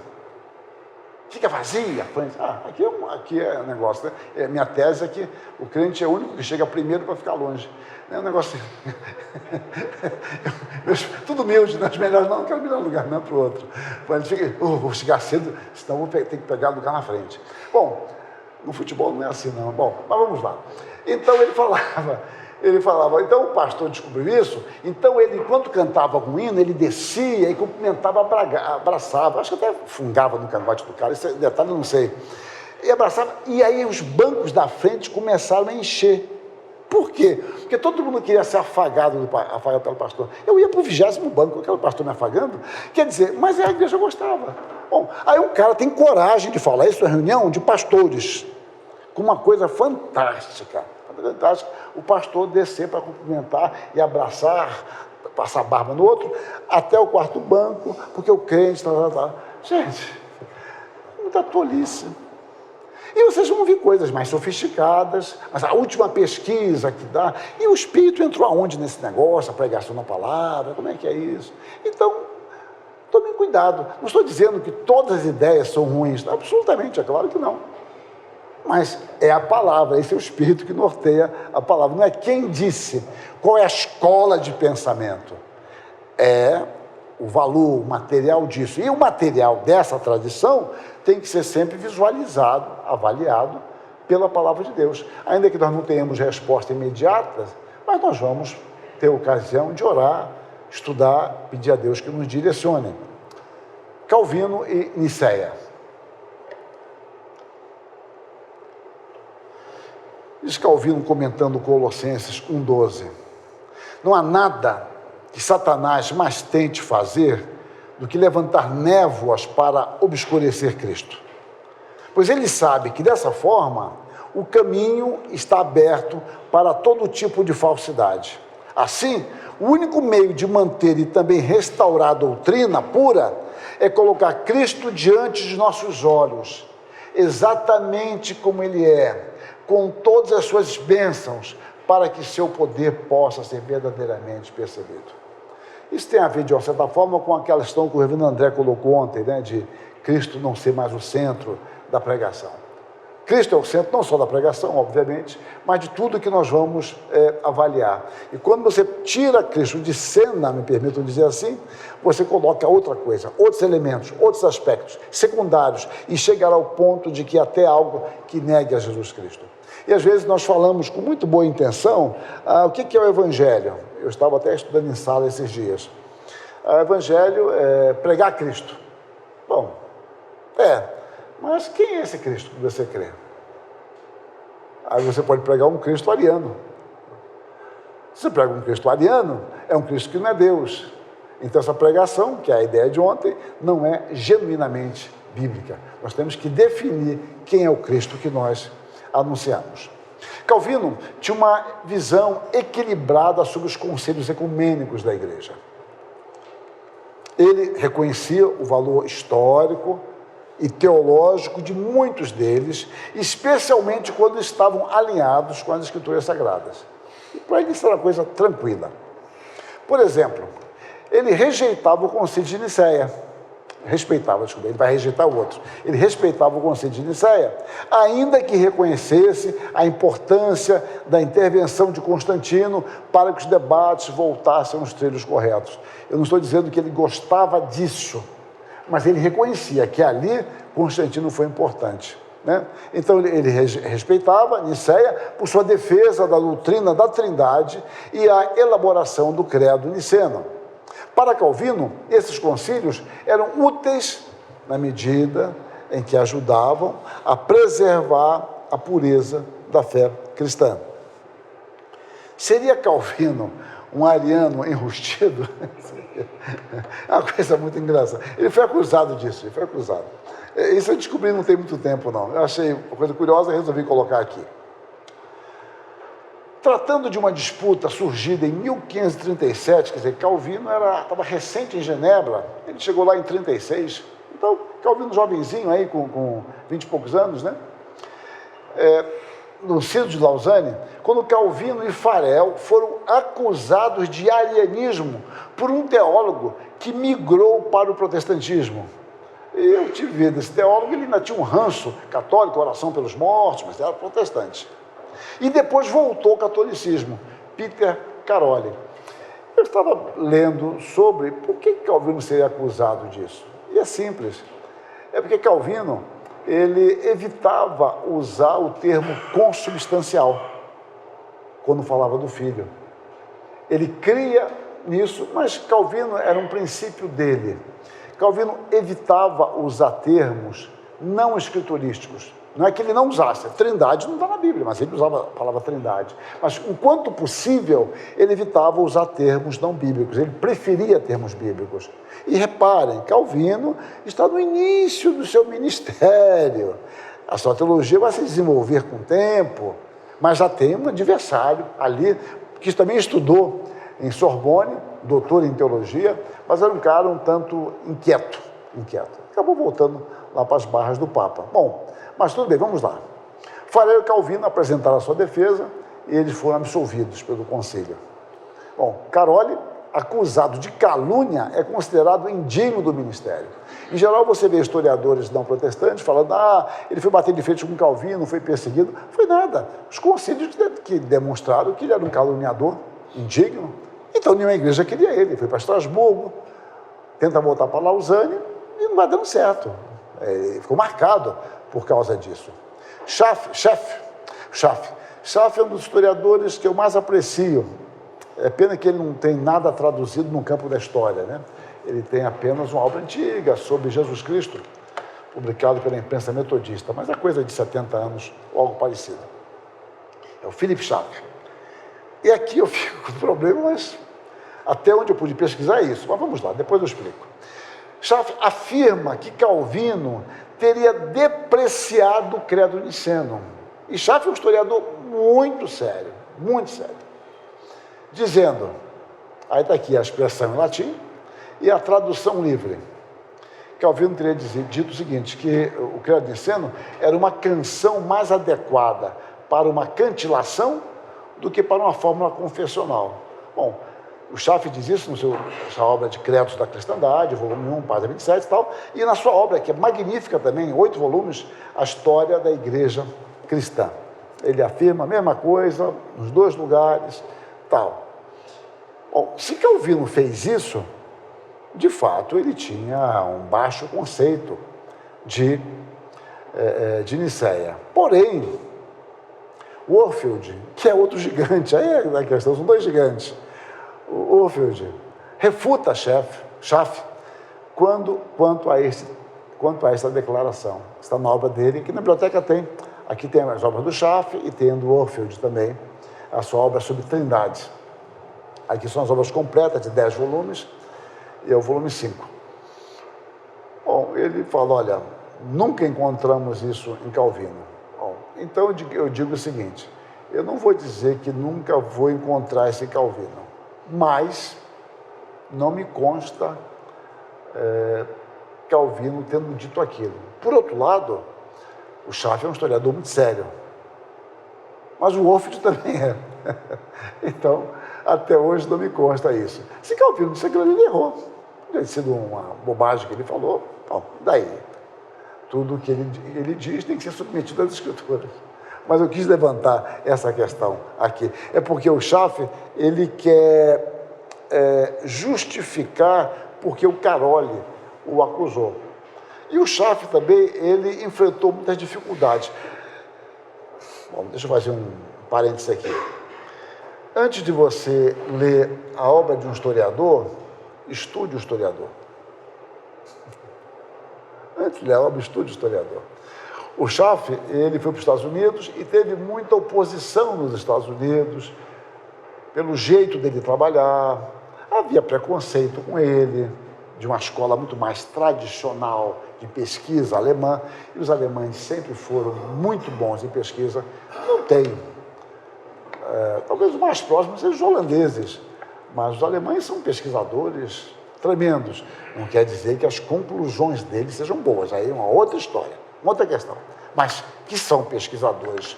Tanto é que os americanos, quando iam fazer doutorado, eles iam para a Alemanha, independentemente da escola que ele estava, né?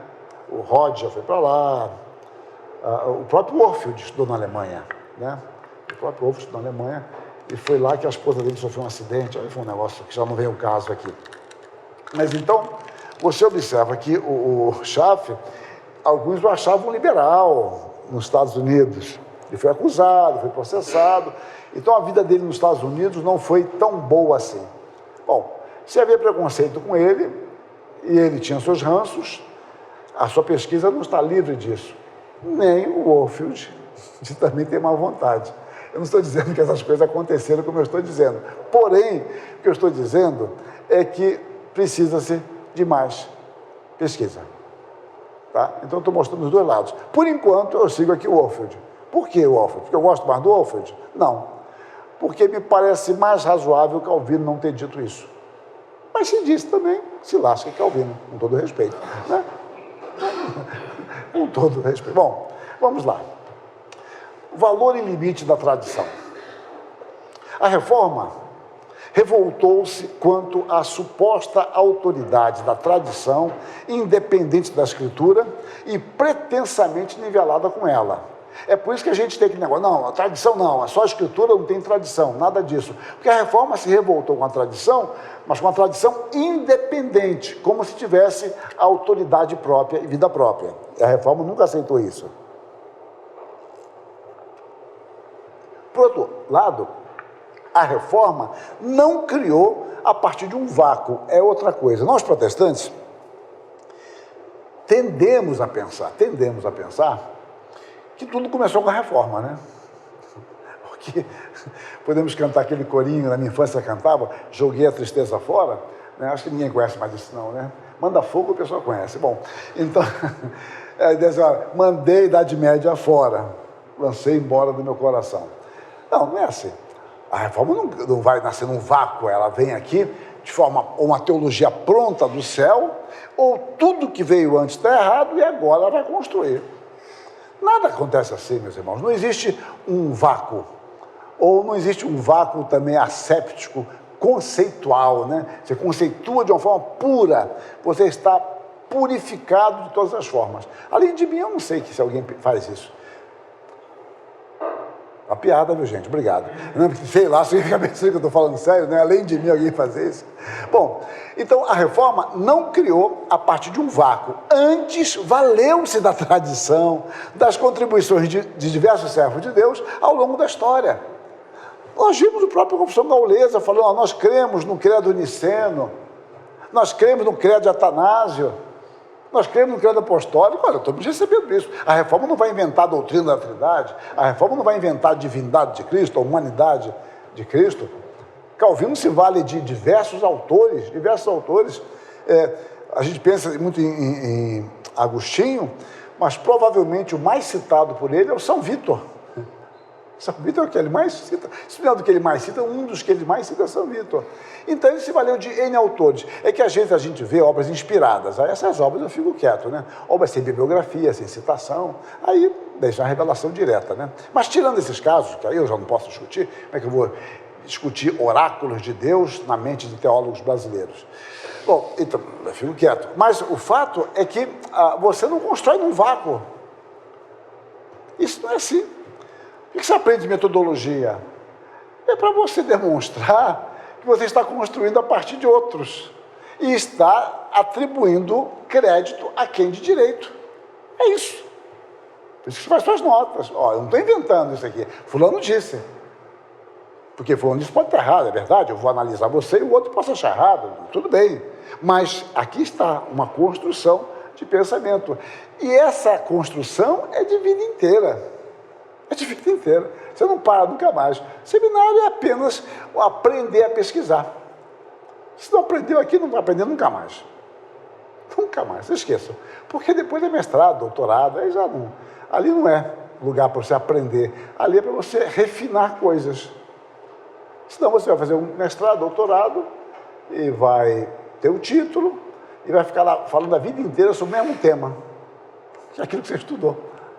O tema que você desenvolveu, fica o tempo todo ali, né? Quantos anjos cabem na cabeça de um alfinete? É uma tese profunda, ou uma que eu gosto, essa eu gosto muito, sobre a influência do galho seco na vida social do macaco. Né? É uma coisa assim, muito profunda. Então, você a vida inteira ali, porque você não pesquisou, você fez um trabalho. Mas não é uma coisa que você ame fazer, aquilo ali é o que você fez para ter o título. O seminário é o lugar que você aprende a pesquisar e depois vai afunilando isso, direcionando, refinando. Mas se você não aprender a gostar aqui, nunca mais. Vai ter mestrado, doutorado, pós-doutorado, escambau, não vale nada. Bom, não sabe pesquisar? Bom, mas voltemos aqui, né? Os reformadores, conceituam o Stanger, restauraram a Bíblia como tradição cristã autoritária. Eu achei interessante o jogo de palavras dele, né? É um verbete pequenininho, são 2 colunas, é metade de uma coluna, lá na obra do Karl Henry, né? Dicionário de Ética Cristã. É o verbete sobre tradição. É uma pérola que ele disse. Os reformadores restauraram a Bíblia como tradição cristã autoritativa, ou seja, é a tradição, é a Bíblia. Ela é a autoridade, pronto, está aqui. Ela é a autoridade final. Eu achei muito sapiente dele essa colocação. Então, empregando uma figura em forma de epigrama atribuída a João de Salisbury, a Bernardo de Chartres, né? Ele atribui a Bernardo de Chartres, podemos dizer que os reformadores equivalem a um anão sobre os ombros de gigante. Vale-se das contribuições de seus predecessores, a fim de poder enxergar um pouco além deles. E, obviamente, com um referencial que, por vezes, diferencia ou ir além da suficiência das Escrituras. Essa figura que é usada, depois o Isaac Newton vai usar essa figura, mas ela é bem mais antiga do que Isaac Newton, e a gente usa isso em teologia. É que a ideia de que nós somos anões, né? Como se estivesse vendo um jogo assim, muito bonito, um clássico, assim, de só craque, né? Santos e Corinthians. Então, se estivesse vendo um jogo desse, e todo mundo que assistir está empolgado ali, então o negócio, você tem arrepio. Então, você pega uma criança e coloca nos seus ombros. Essa criança vai ver melhor do que você, porque ela está acima. Então, as construções elas vão formando esse gigante dentro dessa figura. É a herança que nós temos. E aquilo que nós construímos poderá ou não ser incorporado ao gigante. E amanhã, o gigante de nossos filhos será maior, ele terá muito mais respaldo para ir adiante de nós, além de nós. E vamos caminhando. É uma construção. A ciência é uma construção. O saber é uma construção. Então, a reforma, ela se vale do seu passado e nós nos valemos. Tem um sujeito que eu vou citar daqui a pouco, é um sujeito velho e de peso, mas ele é bom. Vocês vão entender porque eu estou falando que ele é velho e de peso. Daqui a pouco eu cito. Então, desse modo, a autoridade dos credos, apostólico, Nicéia, Calcedônia, era indiscutivelmente considerada pelos reformadores. Tendo, inclusive, Lutero, por exemplo, escreveu o Catecismo Maior, o Catecismo Menor, e eles não mudaram o nome, usaram o nome de catecismo. E para nós é difícil, até hoje, pegar aqui o filho do capelão e falar assim, ô, reverendo, cadê seu filho? Ah, ele foi estudar catecismo na igreja. Se os pais do reverendo Tito fossem católicos, que bom, né? Nós estudamos catecismo, muito bem. Porque a ideia de estudar catecismo é coisa de católico. Para nós até hoje tem isso, né? Alguns de vocês, acho que a maioria, né, veio de igrejas neopentecostais, ou pentecostais, e até hoje tem um certo negócio de catecismo. Se está catecismo, parece coisa católica. Há um ranço para nós na ideia de catecismo. Porque lembra o catecismo à tarde, para a primeira comunhão. Se eu perguntar aqui, uns 20 fizeram primeira comunhão também. Então, primeira comunhão, aí fica achando que a palavra, é a questão semântica, né? Catecismo, que nada mais é do que a palavra catequel, ensino. Mas fala assim, então, olha, domingo, reverendo Tito, já que eu citei, domingo de manhã vai ter escola dominical catequética. E a escola dominical é catequética, mas a gente usar esse nome, nós temos problemas por uma questão cultural. Bom, Lutero fez o Catecismo Maior, o Catecismo Menor. Calvino, o Catecismo de Genebra, ele escreveu em 2 momentos, né? Uma sem perguntas, sem ser em formato de perguntas, depois ele colocou em perguntas e respostas. E a Confissão Gaulesa, eles elaboraram catecismos para a igreja, então não havia problema algum quanto a isso. Contudo, somente as escrituras são incondicionalmente autoritativas. É necessário enfatizar que a aceitação de pronunciamentos de concílios da igreja não significa uma visão subserviente do que foi dito. Ou seja, por um lado eu estou dizendo o seguinte, Calvino não tinha nenhum problema com as confissões, o Nicéia, por exemplo, nada disso. Porém, alguém pode falar, então ele aceitava tudo que veio. Não, ele tem crítica, não a Nicéia 1, mas Nicéia 2 sim. Ele vai bater nisso em 4 vezes, pelo menos. Ou seja, é o mesmo princípio. A tradição veio. Eu não rejeito nada por ser tradição. Eu tenho que avaliar essa tradição. Então, assim como Calvino admite, respeita, ama, ele também critica. E essa deve ser a postura nossa, não só com a nossa tradição, mas em tudo aquilo que nós ouvimos. Quero mostrar uma crítica que é recorrente, que Calvino faz ao segundo concílio de Nicéia, que nada tem a ver com o outro, exceto o fato de ser um concílio ecumênico também. Mas ali a questão do segundo concílio de Nicéia é sobre o uso de imagens para a educação, para a instrução, e Calvino bate muito nisso. Então, Calvino, por exemplo, em diversas ocasiões, emitiu crítica ao segundo concílio de Nicéia, 787, na sua interpretação a respeito da utilização de quadros e imagens como complemento à pregação verbal do Evangelho. E ele vai dizer isso refutando em 3 textos aqui, Salmo 48:8, 99:5 e 132:7. Então, olha o que ele escreveu no Salmo 48:9. O segundo concílio de Nicéia, os bons pais, aqui ele fala bons pais, ele estava gentil. Os bons pais que ali tomaram assento, torceram esta passagem para provar que não basta ensinar a divina verdade nas Escrituras, a menos que haja ao mesmo tempo quadros e imagens para confirmá-la. Então, ele que essa foi a grande questão lá. Ele vai bater nisso, olha. Esse foi um fragmento de ingenuidade, bonito, né? Fragmento de ingenuidade, muito vergonhoso e indigno de se mencionar. Não nos fosse proveitoso saber que os que propuseram infectar a Igreja de Deus com tal corrupção foram horrivelmente atingidos com o espírito de leviandade e estupidez. Então, observe, Calvino, que honra Nicéia, agora ele fala aqui, olha, esse vergonhoso indigno que houve aqui. Mas por quê? Ele era contra concílio, a favor de concílio? Não, gente. É porque ele analisava biblicamente cada questão. Então, aqui o segundo concílio de Nicéia foi vergonhoso. Ele volta a tratar desse assunto, como eu falei, aqui no Salmo 48, 9.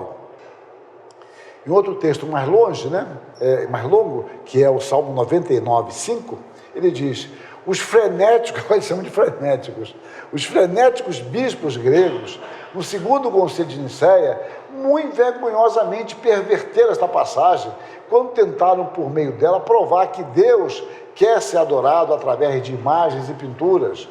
A razão que se apresenta para exaltar Jeová, nosso Deus, e cultuar ante seus cabelos, contém uma antítese.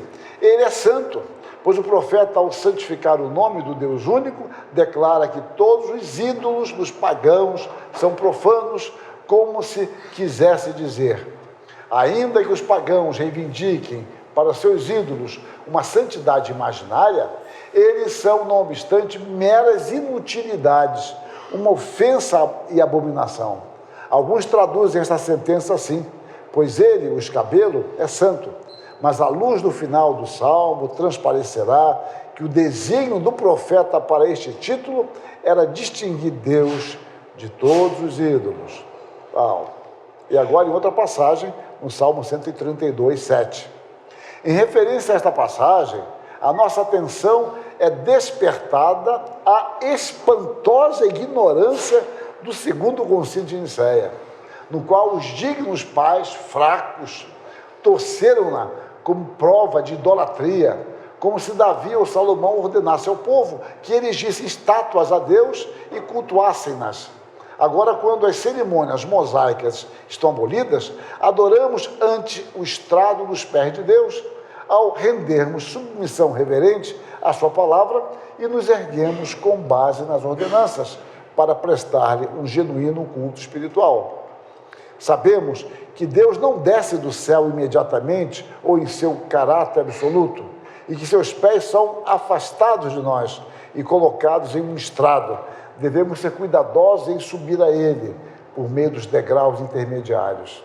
Cristo é aquele não só em que os pés de Deus repousam, mas em quem reside toda a plenitude da essência e da glória divinas. Repare aqui, ele se aproxima muito da definição lá de Nicéia, do primeiro concílio de Nicéia: plenitude da essência e da glória divinas. E nele devemos buscar o Pai. Ele desceu com este propósito, para que subíssemos ao céu. Eu não estou discutindo aqui a interpretação de Calvino. O que eu estou discutindo apenas, mostrando, é que Calvino também fazia crítica aos concílios, e esse aqui de modo muito especial ao segundo concílio de Nicéia. Nas Institutas, capítulo 11, 1, 11, 14, discute sobre os suportes argumentos utilizados deste concílio para o uso de imagens na adoração a Deus. Então ali ele vai discutir os argumentos, o que eles falaram e o que de fato pode ser adotado ou não. A respeito do arianismo, concluiu de forma simples e direta. Calvino não gasta tempo com o arianismo, ele vai direto ao ponto positivamente. Aqui é um parágrafo muito específico, nas Institutas 1, 13 e 4. Ora, se sinceramente e de coração tivessem desde o princípio confessado que Cristo é Deus, não teriam negado que ele é consubstancial com o Pai. Simples. Olha, na realidade, eles não confessaram que Cristo era Deus. Daí vir toda esta controvérsia. A respeito de Ário, também declara: Ário afirma que Cristo é Deus, porém resmunga que ele foi criado e teve começo. diz que é um com o Pai, mas às escondidas sussurra aos ouvidos dos seus que está unido ao Pai como os demais fiéis, ainda que em prerrogativa singular. Digas que ele é consubstancial e terás removido a máscara, a um hábil dissimulador. E, no entanto, nada assim acrescenta às Escrituras. Ele acusa o arianismo de ficar pregando uma coisa aqui, baixinho fala outra coisa ali, usando termos fugidios, ambíguos, porque é uma forma, de fato, de dissimular. Você diz, mas não diz. Ou aquilo que eu mencionei ontem, uma confissão que ela é mais eloquente pelo seu silêncio, pelo que ela não diz, pelas suas omissões, não pelo que afirma. Então, Calvino não gasta muito tempo com isso, exceto, sim, divindade de Cristo, humanidade de Cristo, ele estuda pormenorizadamente. E a heresia ele dá logo uma tacada e pronto. Consubstancial. Vejam que eu comentei que o motivo pelo qual ele foi acusado de ariano é porque ele não usava as expressões de Nicéia. Em um determinado momento, ele usa a expressão consubstancial. Mas, como eu disse, ele sempre preferia usar expressões bíblicas. Olha o que ele diz. Isso agora no Instituto, lá no final, no livro 4, 8, 16. Reconheço que este vocábulo consubstancial não consta na Escritura. Entretanto, quando se afirma tantas vezes existir um só Deus, e contudo tantas vezes a Escritura declara Cristo como verdadeiro e eterno Deus, um com o Pai, que outra coisa fizeram os pais discernos quando declaram que ambos têm uma e a mesma essência, se não expor simplesmente o sentido natural da Escritura? Então ele está falando, olha, eles usaram isso, e o termo que eles usaram foi esse, consubstancial. Ele fala, esse termo não está na Bíblia, mas esse conceito está. E o termo usado é esse. É quando você usa um termo que você pode não gostar dele, mas é o que você tem. Embora ele não fale que não goste, mas ele está dizendo, olha, isso não está na Bíblia. O termo, como segunda vinda de Cristo, não está na Bíblia. Trindade não está na Bíblia. A palavra providência tem um apelo muito frágil na Bíblia, a palavra, mas o conceito está em todas as Escrituras Sagradas. Isso digo eu, tá? Então, em outra passagem memorável, aí agora positivamente, comentando 1 Timóteo 3,16, diz: a descrição mais adequada da pessoa de Cristo está contida nas palavras Deus se manifestou em carne. Em primeiro lugar, temos aqui uma afirmação distinta de ambas as naturezas, pois o apóstolo declara que Cristo é ao mesmo tempo verdadeiro Deus e verdadeiro homem. Uma expressão que foi matizada em Calcedônia. Verdadeiramente Deus e verdadeiramente homem. Calcedônia enfatizou isso. Em segundo lugar, ele põe em evidência a distinção entre as duas naturezas, pois primeiramente o denomina de Deus e em seguida declara sua manifestação em carne. E, em terceiro lugar, ele assevera a unidade da sua pessoa ao declarar que ela era uma e mesma pessoa que era Deus e que se manifestou em carne. Nesta única frase, a fé genuína e ortodoxa é poderosamente armada contra Ário, Marcião, Nestório e Eutico. Há forte ênfase no contraste das duas palavras, Deus e carne. A diferença entre Deus e o homem é imensa, e todavia em Cristo vemos a glória infinita de Deus unida à nossa carne poluída, de tal sorte que ambos se tornaram um só. Então ele afirma a consubstancialidade do Filho e ao mesmo tempo a nossa verdadeira humanidade e como os dois estão unidos. Comentando, como eu disse, 1 Timóteo 3,16. E os credos reformados, como é que trabalharam isso? As confissões reformadas seguiram a mesma interpretação de Nicéia, Constantinopla e Calcedônia, apresentando, obviamente, novas interpretações, mais detalhes, contribuições, para tratar de questões que vieram depois, né? Novas heresias.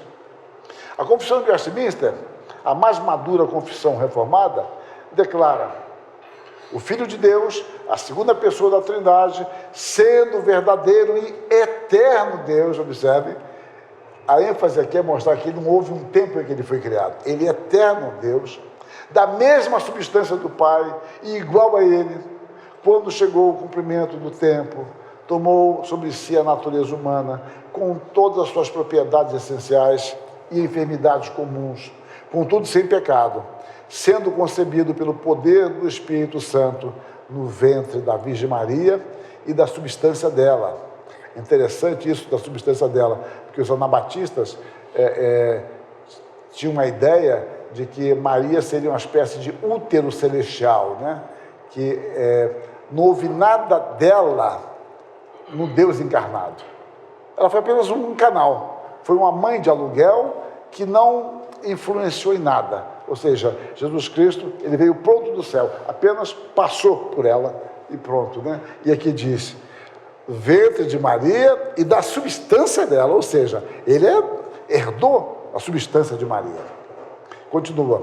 As duas naturezas inteiras, perfeitas e distintas, a divindade e a humanidade, foram inseparavelmente unidas em uma só pessoa, sem conversão, composição ou confusão. Essa pessoa é verdadeiro Deus e verdadeiro homem, porém um só Cristo.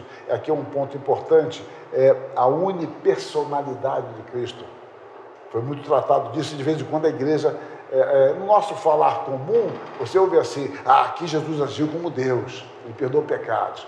Quando ele expulsou os cambistas, ele agiu como homem. Isso é uma heresia. Jesus Cristo agiu sempre como Deus encarnado, o tempo todo. Não há uma separação. Vocês vão estudar isso em Cristologia, os que sobreviverem. Bom, o verdadeiro homem, porém um só Cristo, o único mediador entre Deus e o homem. Está no capítulo 8, parágrafo 2º da Confissão de Westminster. Do mesmo modo, o Catecismo Menor de Westminster. Pergunta 21. Quem é o Redentor dos eleitos de Deus? O único Redentor dos eleitos de Deus é o Senhor Jesus Cristo, que sendo o eterno Filho de Deus, se fez homem e assim foi e continua a ser Deus e homem em duas naturezas distintas e uma só pessoa para sempre. 22. Como Cristo, sendo Filho de Deus, se fez homem? Cristo, Filho de Deus, fez-se homem, tomando um verdadeiro corpo e uma alma racional, sendo concebido pelo poder do Espírito Santo no ventre da Virgem Maria e nascido dela, mas sem pecado. Aí fala da santificação do Espírito, porque recebeu a substância dela, mas sem pecado. Aí é a ação do Espírito, a ação santificadora do Espírito, como é anunciado, o ente santo que nascerá de ti. Bom, mas isso aí é assunto que extrapola a minha palestra. Apenas estou indicando isso. Lembra que eu falei que ia citar um cara que é velho, mas de peso? Hughes Oliphant Old. A obra dele não é essa obra aqui especificamente, não. Não é essa aqui, não. Aqui é um livro só. Até onde eu sei, é a obra mais completa, que não é essa, sobre história da pregação. É a dele. Deve ser, acho que são uns 8 volumes, só sobre história da pregação. É a mais completa que eu conheço, que não quer dizer grande coisa dizer que eu conheço, né? Mas é a que eu vi, admirável. Mas é muito cara, eu não sei por que eles não abaixam o preço. Então eu comprei só uns 5, 6 volumes, não comprei tudo, avulsamente, assim, vou comprando, porque ela não cai o preço, mas é magnífico. Ele vem até os anos 80 tratando. Ele chega até Stott, não sei se passa um pouquinho. Ele vem desde o Novo Testamento tratando, e é dividido por períodos, história da igreja. Então, quando falta dinheiro, você vai comprando o mais urgente, né? Então a reforma me interessava. Trata de Lloyd Jones, por exemplo, como pregador. É muito bom esse autor, e ele morreu em 2016. Bom, diz o Oliphant Old, nós estudamos, isso aqui é basilar, nós estudamos os reformadores pela mesma razão que os reformadores estudaram os pais da igreja.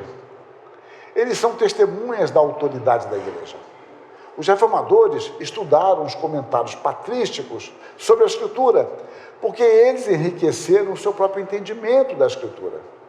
Hoje nós estudamos os reformadores porque eles lançaram assim muito mais luz sobre as páginas da Bíblia. Eles estavam apaixonadamente preocupados em adorar a Deus verdadeiramente. E eles buscavam a Escritura para aprender como. Nós estudamos os reformadores porque sua compreensão da Escritura é assim profunda. Ele está demonstrando, de certa forma, o que eu falei de Calvino, de herdar, de usar os pais da igreja e os ombros do gigante, né? Os reformadores se valeram dos gigantes que tinham na época. O gigante hoje é bem maior, porque tem a contribuição dos reformadores. E daqui a 100 anos, o gigante será maior ainda, porque terá a contribuição de vocês. Já pensaram nisso? Até aprendendo como não se faz, né? Pode ser isso. Mas o fato é a contribuição nossa, que vai ser peneirada, purificada, né? A gente aprende também negativamente, aprendendo como não se faz. Vamos fazendo o que temos que fazer. Eu gosto demais do que ele diz aqui, né? Bom, todos, como eu já disse no início, temos nossas tradições. A questão é examinar se elas fazem jus aos ensinamentos bíblicos. Agora, desprezar gratuitamente a nossa tradição é o mesmo que desprezar o fato de que o Espírito tem conduzido a igreja à maior compreensão da verdade. É um ato insano. Desprezar a tradição pela tradição. Ou seja, Deus não tem ensinado a igreja, o Espírito não tem conduzido a igreja à compreensão da verdade mais amplamente. Você pode desprezar aquela tradição, aquele pronunciamento, aquela doutrina, aquela decisão, mas não a tradição, simplesmente como tradição. James Orr, na sua obra-prima, O Progresso do Dogma, descrevendo sobre os credos da Reforma, ele disse o seguinte: a Idade da Reforma se destacou por sua produtividade de credos. Faremos bem se não menosprezarmos o ganho que resulta para nós destas criações do Espírito do século XVI. Porque foi o século XVI e o século XVII, né? Os grandes séculos. Eu costumo dizer o seguinte: o que foram os séculos IV e V para os credos, tecnicamente chamados credos, foram os séculos XVI e XVII para as confissões. Então, continuemos aqui. Cometeremos grave equívoco se seguindo a tendência prevalecente de quando ele escreveu, em 1897. Então, repare, a tendência prevalecente na época dele. Nos permitirmos crer que são curiosidades arqueológicas. Esses credos não são produtos ressecados como pó, senão que surgiram de uma fé viva e encerram verdades que nenhuma igreja pode abandonar sem certo detrimento de sua própria vida. São produtos clássicos de uma época que se comprazia em formular credos, com o qual, quero dizer, uma época que possui uma fé que é capaz de definir-se de modo inteligente e pela qual está disposta a sofrer se for necessário. E que, portanto, não pode ser menos que expressar-se em formas que não tenham validade permanente. Esses credos se têm mantido erguidos como testemunhos, inclusive em períodos de decaimento, às grandes doutrinas sob as quais foram estabelecidas as igrejas. Têm servido como baluartes contra os assaltos e a desintegração. Têm formado um núcleo de reunião e reafirmação em tempos de avivamento. E talvez tenham representado sempre com precisão substancial a fé viva da parte espiritual de seus membros. Os credos da Reforma dão, e isto praticamente pela primeira vez, uma exposição conjunta de todos os grandes artigos da doutrina cristã.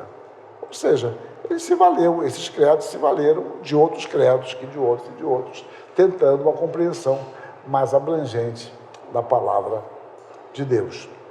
Os credos, então, digo eu, servem como desafio para nós, para que continuemos nossa caminhada na preservação da doutrina e na aplicação dessas verdades bíblicas aos novos desafios de nossa geração.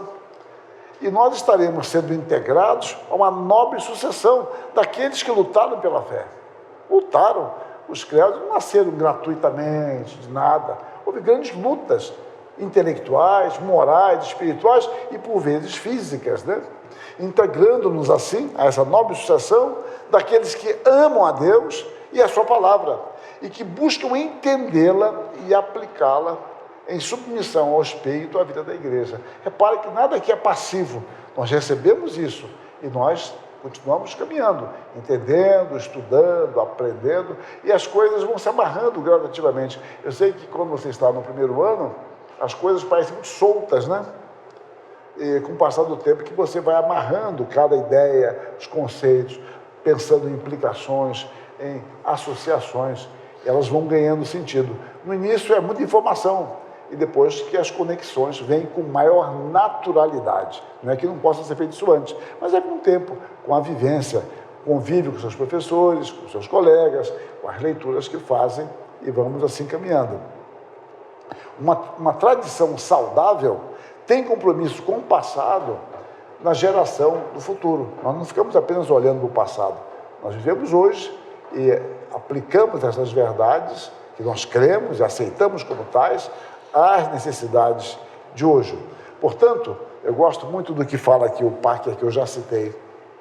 O conservadorismo criativo utiliza-se da tradição, não como autoridade final ou absoluta, mas como recurso importante, colocado à nossa disposição pela providência de Deus, a fim de nos ajudar a entender o que a Escritura está nos dizendo sobre quem é Deus, quem somos nós, o que é o mundo ao nosso redor e o que fomos chamados para fazer aqui e agora. Então nós temos um compromisso e nós podemos e devemos nos valer disso. Desprezar essa tradição é simplesmente, como eu disse, desprezar a ação de Deus na história que tem nos conduzido a uma maior compreensão da verdade de Deus. E essa é a nossa responsabilidade. Então, nós procuramos na palestra de hoje falar sobre os credos, a importância deles como princípio, trazer depois a relação do sola escritura com os credos.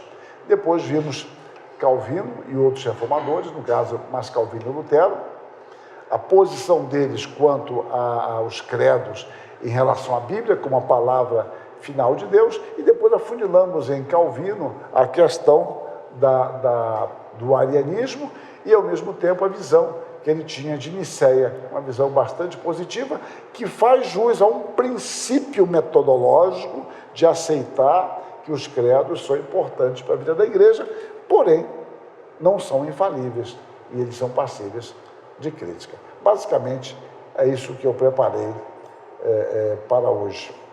Agradeço a atenção de vocês e eu espero ter contribuído dentro do nosso tema.